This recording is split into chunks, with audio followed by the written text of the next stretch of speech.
Hey everyone, been a while since I've been on camera. I've been through a lot here this last month, maybe 2 months now. And I think I should probably tell you guys, I wanted to go live, first of all. And going live right now, it isn't an option. I have to do all my filming outside, or videotaping outside, or video recording, whatever you want to call it. Because inside, I have no room. There's no room at the inn. We are packed. We are packed. And that's not a bad thing, it's a good thing. COVID really tore up some lives, and I'm just glad I can help people. But in the middle of all this, I lost my doctor. And as most of you know, and the ones that are just going to tune in later and find out, I'm disabled. I was disabled by a doctor, or actually the hospital, and they messed up a simple angiogram procedure. They blocked the artery, the femoral artery, where they put the angiogram camera and catheter in, and it goes in like in your groin right here where your leg bends. It's the closest place where they could get to the main artery. That main artery feeds your leg with blood. And 8 days later, after the angiogram, I was losing my leg, and they saved my leg, but I had a whole bunch of stuff happen, and I have a video on that you can go look at. One of the things that I've learned, and I tell everyone, you don't know when it's your day. You don't know. You could fall off the porch. You could bang your head. Anything could happen. You could get in your car. I mean, anything. And something could happen to you and you'll never be the same again. Or you might not be here. Okay? Luckily, I'm here. Only I don't have a leg that works like it used to work. Now it has... They damaged it with the lack of blood flow. It damaged the nerve irreparably, like it cannot be repaired. And they have a name for it. It's called reflex sympathetic dystrophy, or complex regional pain syndrome. You can look that up. That is the highest pain known in the world, besides having your leg or a arm or something amputated without anything to numb the pain. It's even more than it's a higher pain than even giving birth. For the women that are wondering, it's bad. Okay, so I lost my doctor. My doctor, I don't know what happened. All I know is I had to find a new doctor. So my old doctor, he's also my friend. He's been my doctor for 20 plus years, close to maybe 25 or maybe even above that. And he's also my friend, besides just being my doctor. And so I'm on pain meds. And that freaked me out. I couldn't get any. Luckily I have a heart doctor, a cardiologist. I have a vascular doctor. I have a nerve doctor. But I didn't have the doctor that, your general doctor. And he turned me on to this guy, another doctor. And when I asked for an appointment, it was no problem. You can have an appointment, but it was It was going to be 5 weeks.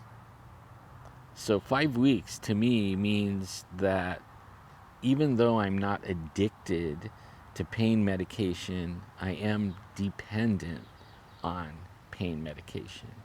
And your body will, it's like you still go through withdrawals and stuff like that, but I really can't live without the pain medication. It turns my world upside down. I can't get out of bed. I can't do anything really, except roll around in pain. So I opted for that, but I don't abuse my pain medication. I actually take the least amount that it takes to at least take the edge off, where I can sit and have conversations or sit in front of the camera like this and talk. I could go out squatching with everyone and have somewhat of a normal life. That's what pain medication does for me. Without it, I have no quality of life whatsoever. Life sucks when there's no pain medication. But like I said, I don't abuse my medication, so I actually had extra medication for a little while. In fact, enough for 3 weeks, 3.5 weeks.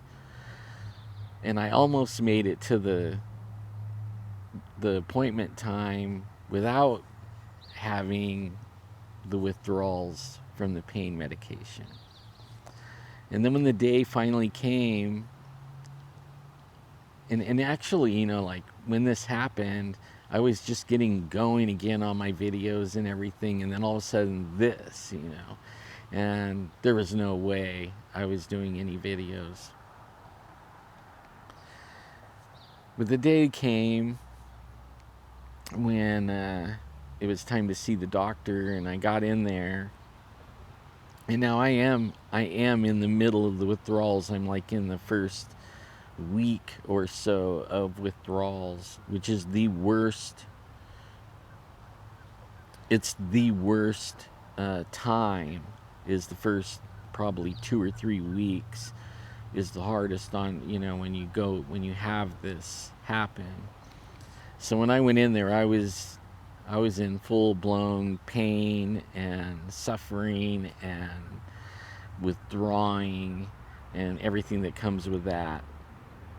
And I sat down, and when the doctor came in, the first thing he says is, so now that you've got past the withdrawals, I looked at him like, what do you mean now that I'm past the withdrawals? See, he thought 5 weeks, because he has my medical records and he knows when the last time that I filled a prescription. So he knew, like, I guess everyone else, or most everyone else that takes pain medication, they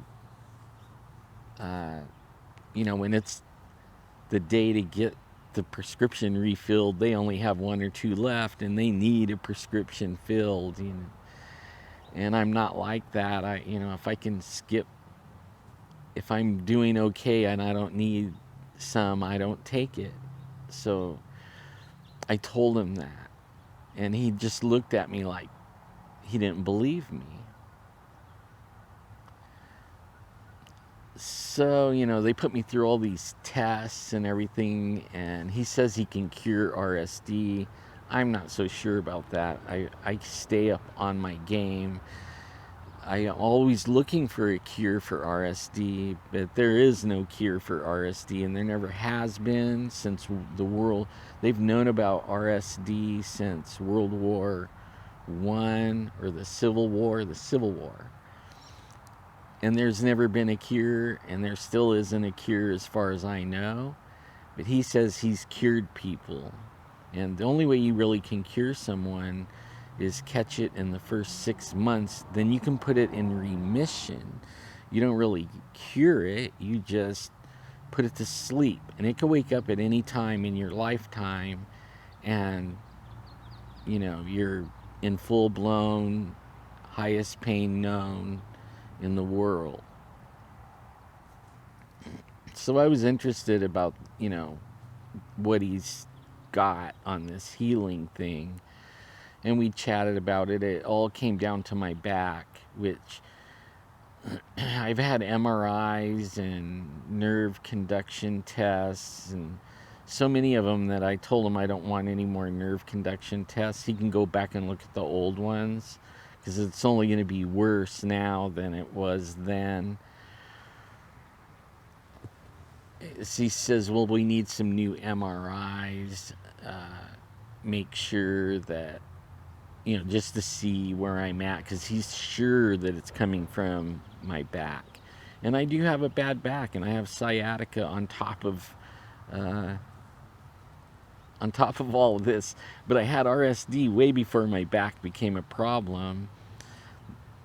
I got back problems because the nerves that innervate the lower part of the spine, they were damaged because the blood oxygen level was cut off for my entire leg and part of my lower back.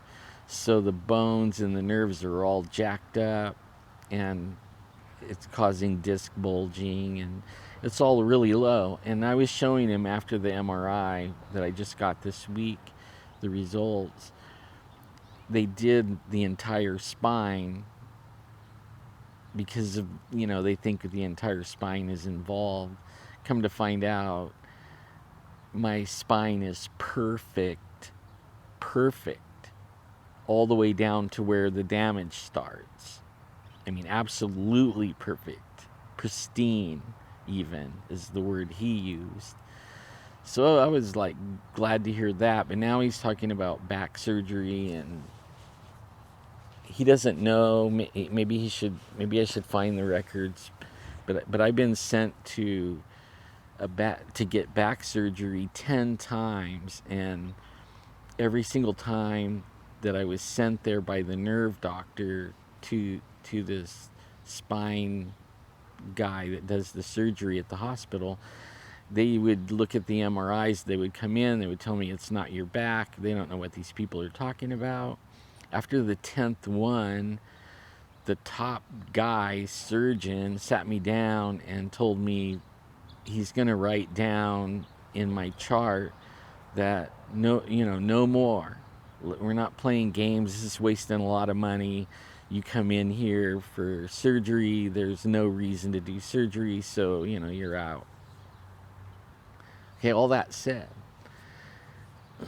when he got all these test results back and everything, I'm a prime candidate for pain medication. In fact, he probably gives me more than my doctor that I lost. So all of a sudden, I have what I need to get on with what I call normal, what other people would call not normal, and they would hate it, but it's the cards I've been dealt, so I'm dealing with it. And so the last couple of weeks, got the medications back, but my body was really jacked up. The tests they did on me were strength tests, and they twisted me all up and everything. Hurt me pretty bad. It took a couple of weeks to recover, and I even went squatching a couple times with Adolf, maybe 3 times. And I mean, I don't know how I did it, but I did it. I didn't do very much, and I put a couple of those videos up. I was going to make those 2 videos one video, and I still have one more trip. I'm working on it right now. It was the last time, and then Saturday we're going to go out squatching again. I hope the wind's not messing up my sound. Hopefully it's not. If it's not, you'll never see this video. Ha! Just kidding. But anyways, I thought I would set up and in my backyard and let everybody know I'm fine. I'm back to normal. Why I can't do lives. There's just no place. I could do them out here, but I don't have a laptop. I need a laptop so that I could get on the internet with it and thereby go live.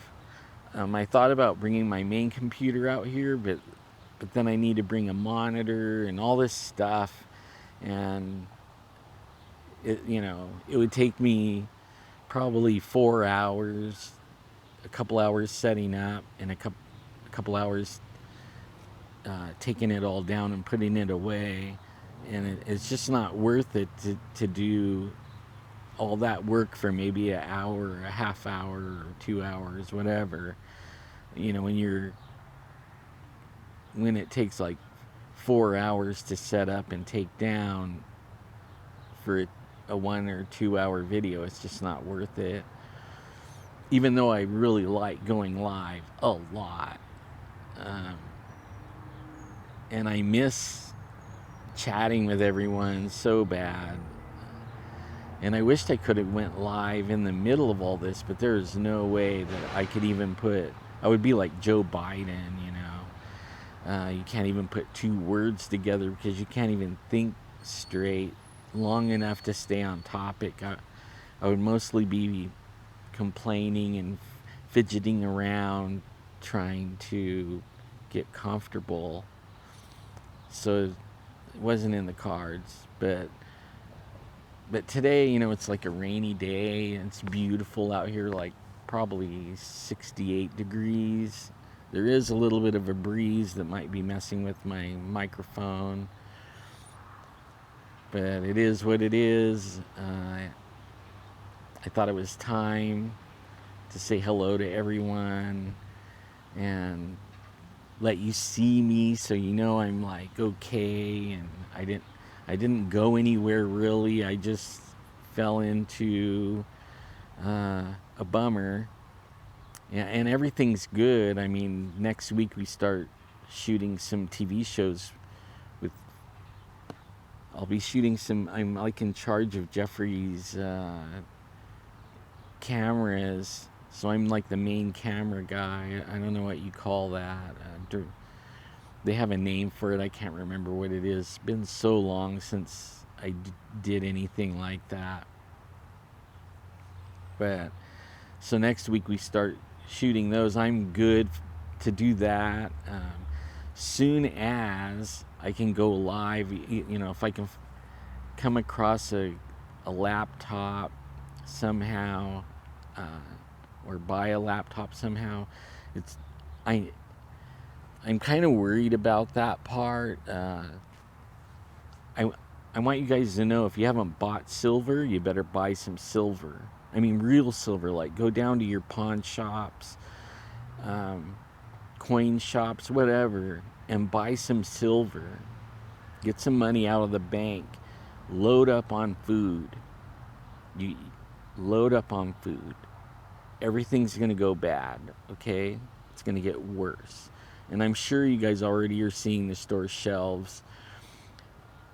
And I know I've been saying this, even when me and Jeff were doing Paranormal Central, we talked about this, prepping, all that. And, that was like 10 years ago. But the signs were there, and our sources that were bringing us information, they were telling us, anytime. Well, they had no idea, but only now we know it's time, right? We are seeing the crash of America.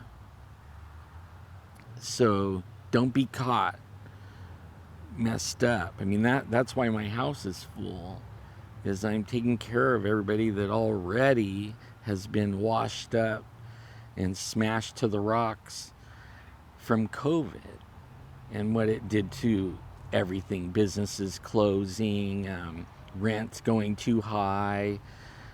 Now food is too high, gas is too high, everything's on, and it's going to get higher, okay? It's going to get higher. So don't be caught with your pants down, so to speak.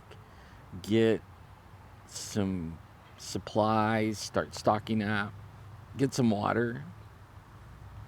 I would suggest I would get a radio, emergency radio with shortwave on it.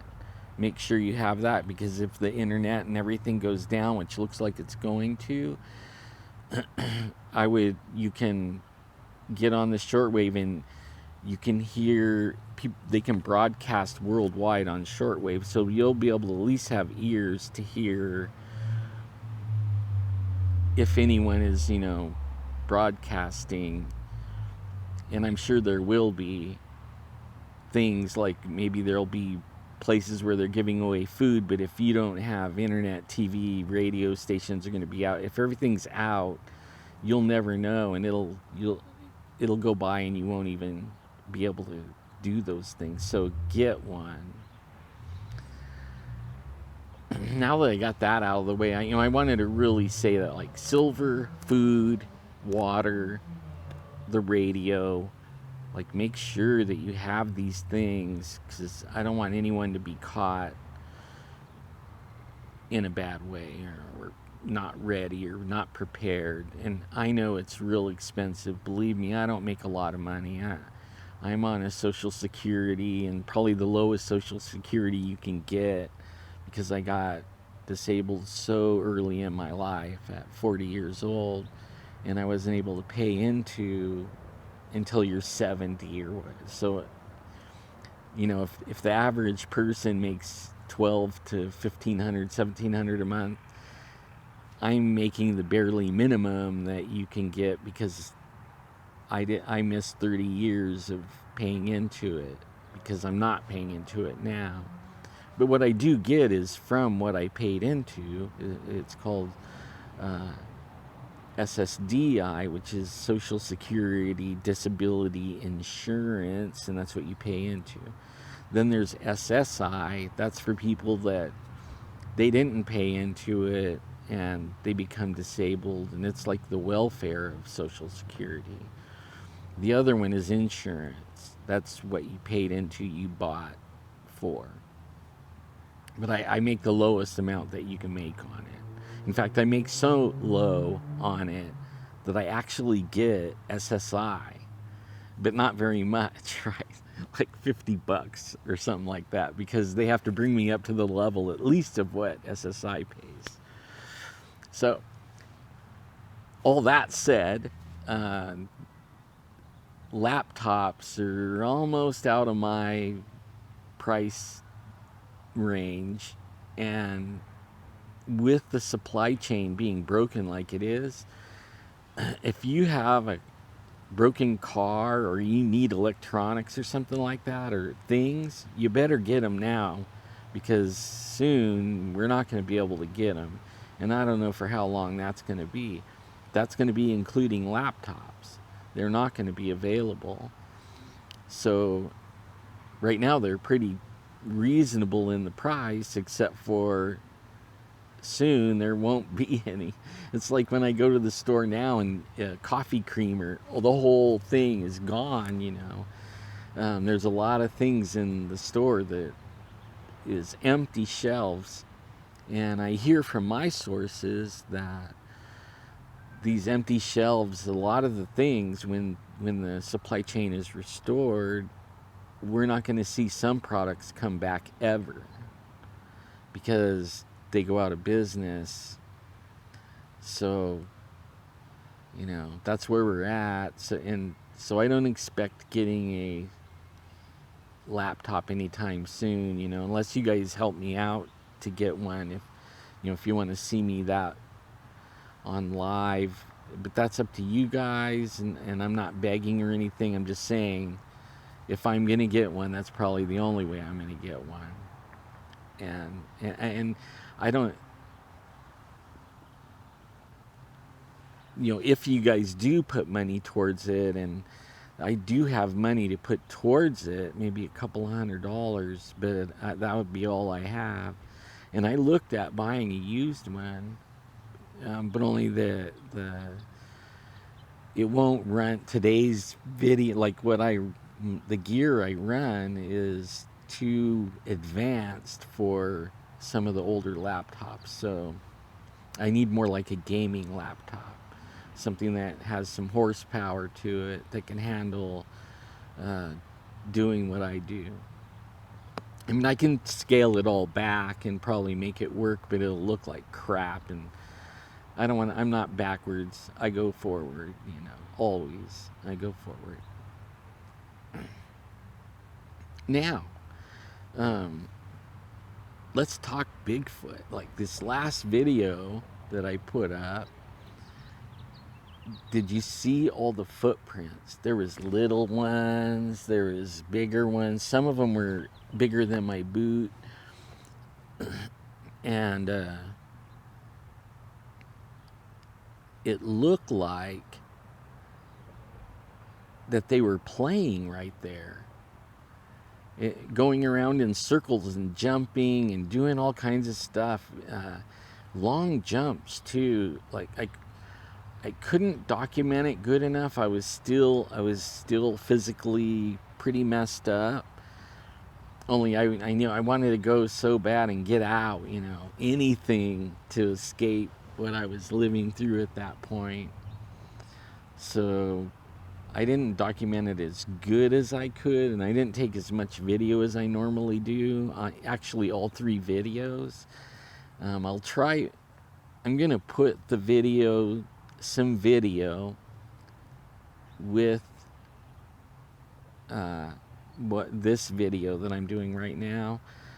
The last video that we did, we went up to behind a lake, and then we drove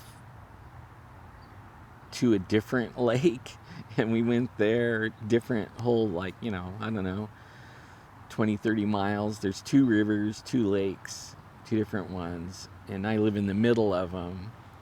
So we went to the one that was north of me, and then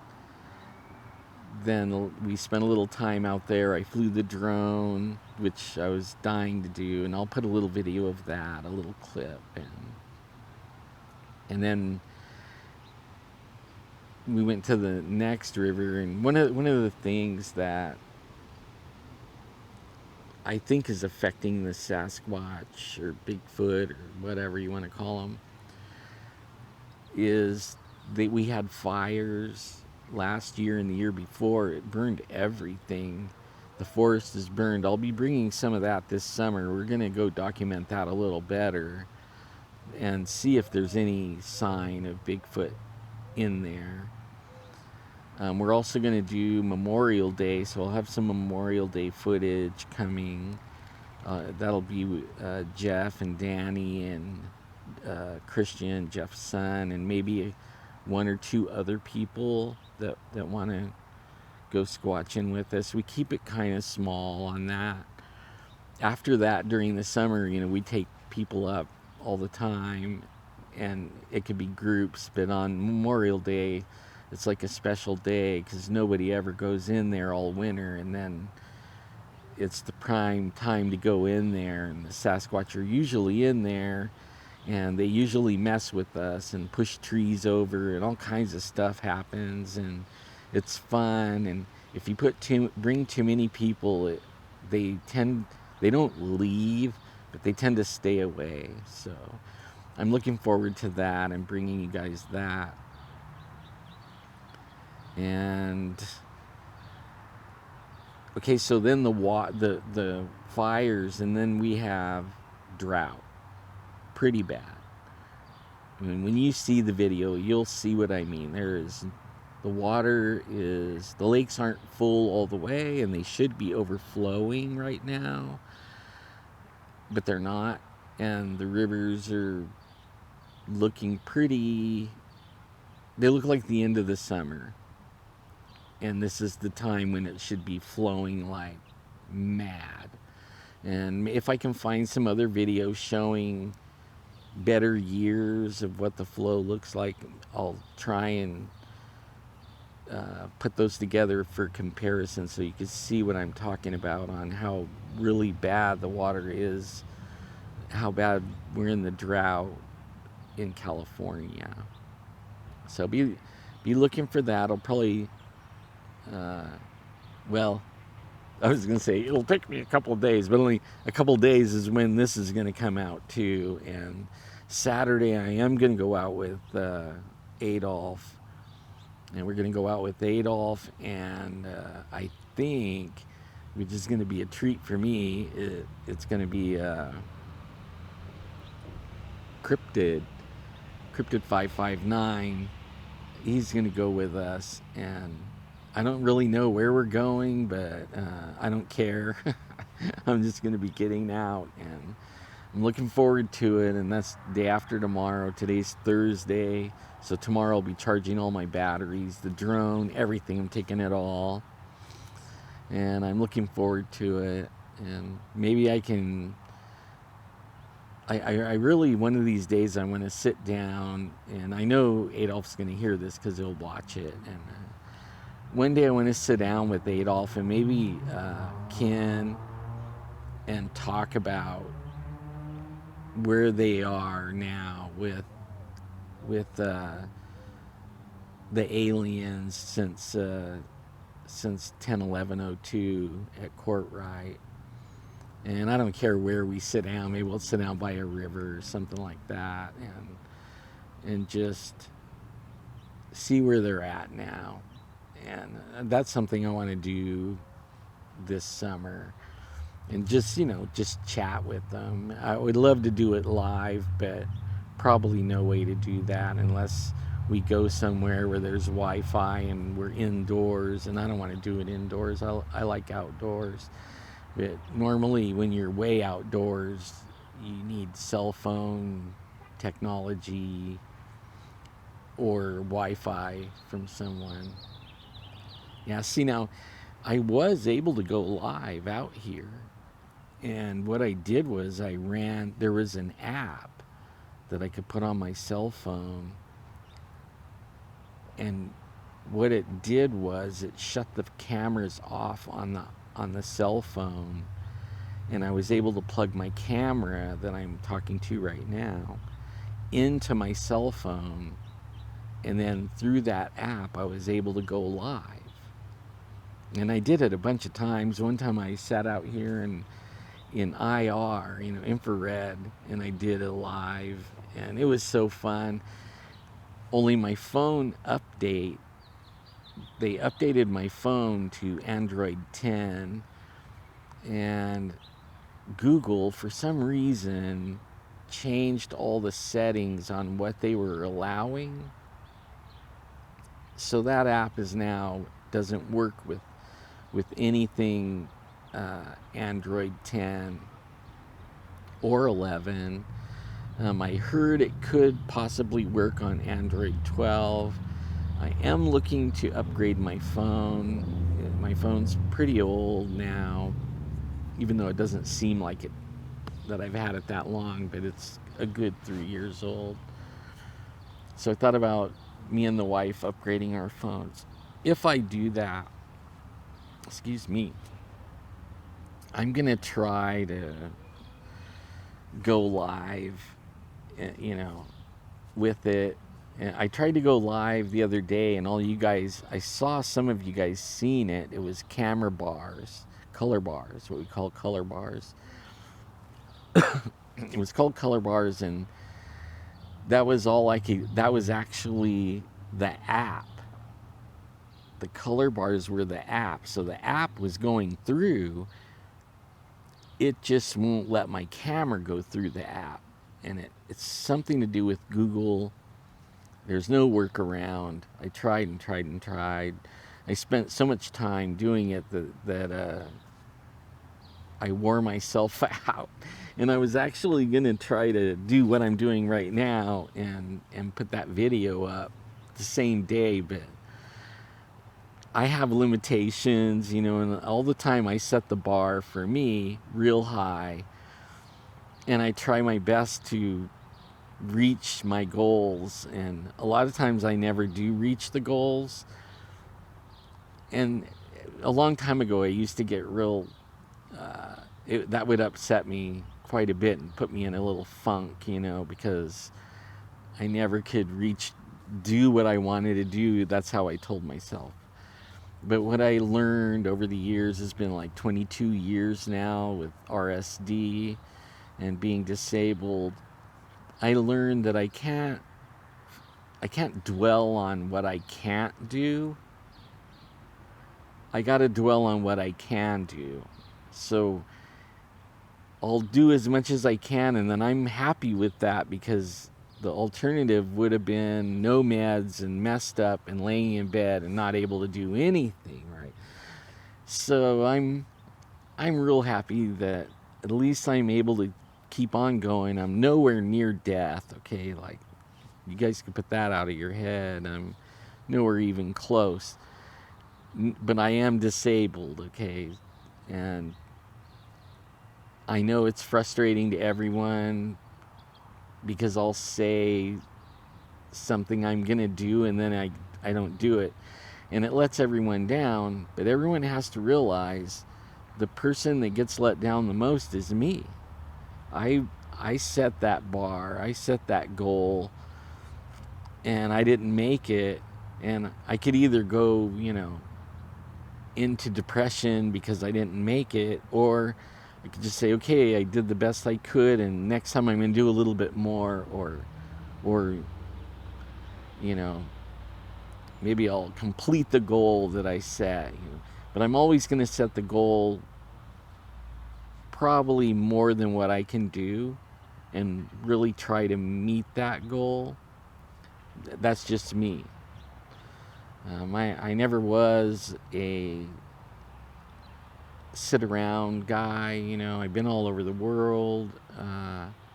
When I got hurt by the doctor, I actually was the marketing director, food and beverage director over 2 restaurants and 2 bars, and the network administrator, which is the top computer guy in the casino. So I held 3 titles at the same time. So I used to be really good at, I would set the bar so high and reach the bar, the goal so high that nobody could keep up with me. And I didn't mean to do it where they couldn't keep up with me. That's just me. I like a challenge, and then when there's no challenge, I get bored and I'm gone, basically. So I always had to challenge myself to keep myself in the game. Otherwise I would go find something else to do that was challenging. And I want to do what I love to do, and this is something I love doing. And I've been doing video cameras and stuff like that since they even made video cameras, the digital kind. But only in the 80s it was on videotape, and I traveled around the world with cameras that cost 20 times more than the one I'm using right now, but this one has 20 times better video. Like, figure that one out. And we didn't have any of this kind of technology, the wireless microphones and stuff like that. But I'm enjoying the heck out of it. I'm not going anywhere. I might not be producing videos as fast as everybody wants to see them being produced, but I'm going at the pace I can go, and you can rest assured I'm not going to stop a spider. Little spider going after me. So I want to say I love all you guys. I thank you for all your prayers. I know you've been praying, because I could feel it. I've been praying for every single one of you too during this really rough time. And I'm still praying for you. And then on the prayer team channel, I wanted to get that going, but this kind of threw a wrench in all my projects. Everything came to a halt when I lost my doctor here recently, and all it is a little hitch in the giddy up, and here I am. I got the team of horses all hitched up now, and I'm ready to get rolling again. And I hope to have something regular, as regular as I can get it, anyways. And I'm always going to keep on looking at how to do live, because I want to go live. I love interacting with you guys. I have the best people in the world, and it's growing. It's starting to go backwards now because I didn't do anything for a couple of months. And then I really don't even care, how much it grows. I mean, it's fun to, I set goals. So I'm always like bumping, how many subscribers can I get? Even though it doesn't discourage me if I don't get any. I have some, and I consider every single one of you a really good friend. Even though I never met you, I can feel the vibes, and all good vibes. I love you all. I'm praying for you. And I thank you for tuning in. And I'll see you pretty soon. So, oh yeah, and happy Easter, belated. And now I'll see you real soon. And just remember, I'm praying for you, okay?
So a few years ago,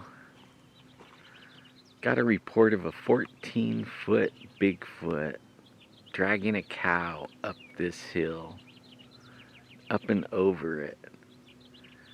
They said that made a full-size cow look small. And it had the front hoof and like the right front hoof and the left rear hoof, and it was dragging it straight up over this hill right here. And the people that saw it, they were over here at this glass house, mansion, whatever you want to call it, right here.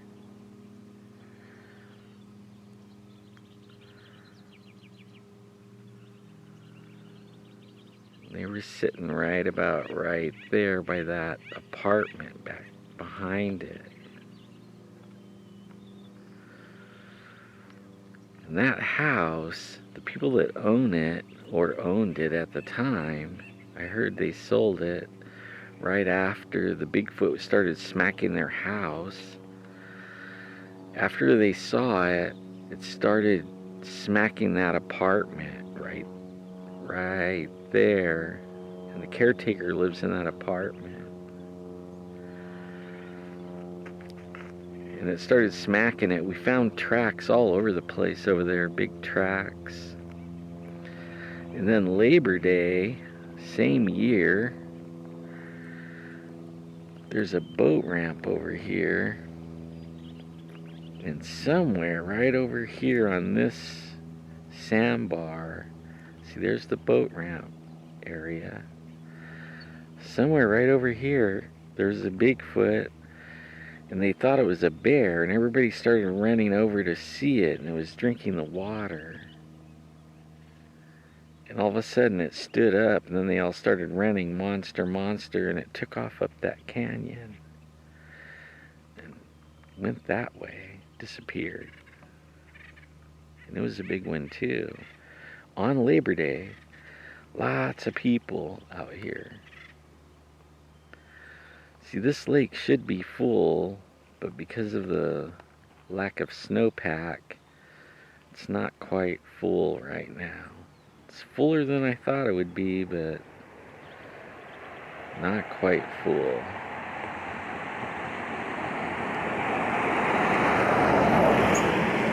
See the dam out there.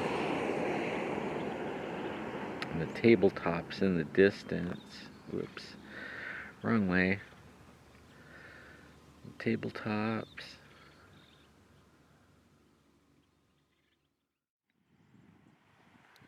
Well, the river's lower than low. It's absolutely abysmal. We stopped at Chinumney, and the guy that takes care of the campground said something's been throwing rocks at the campers at night. Usually this thing is flowing out of those slits right there, and even over the top this time of the year, preparing for the winter runoff, which ain't gonna happen because we didn't have a winter. It's looking pretty sad. You see all the blocks that they set up for the trout. Those are all placed. All these big blocks. Placed them with a crane. You can see them better over here. Usually those are under the water. Far as you can see.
looks like a cave inside there.